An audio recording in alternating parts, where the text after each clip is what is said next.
Hello and welcome to this short introduction into getting the PCapØ1 Evaluation Kit started. To start the measurement, you have to first load 3 files. The first one is the firmware file, therefore open OTP SRAM communications, open file and load the standard firmware. Write this down into the SRAM of the chip. And for verification, press read SRAM to see if the data transfer really worked out well, so you know that the communication is fine. Second, open the configuration files. This is the information for the configuration registers of PCapØ1. Therefore, load PCapØ1 initial CFG file. Write down the configuration into the chip, and now the chip is ready for measurement.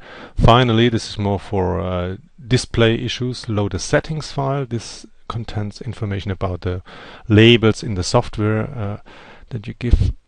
So load the standard setting file. This is not related to the chip itself, but just only to the to the display of the data here.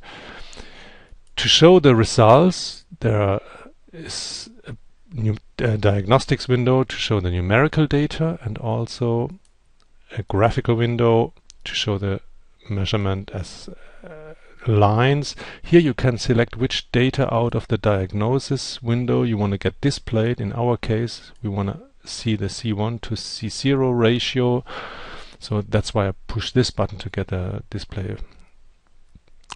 I clear the file now and I start the measurement.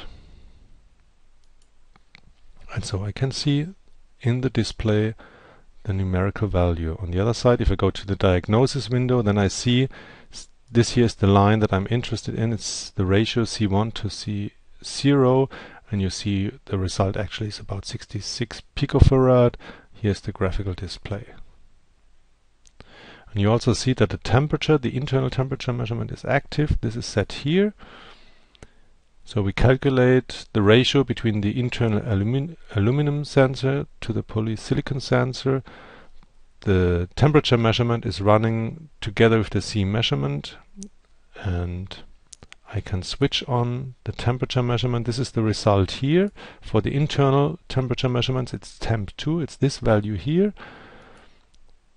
And I can switch on this by pushing this button and get a display of this value here.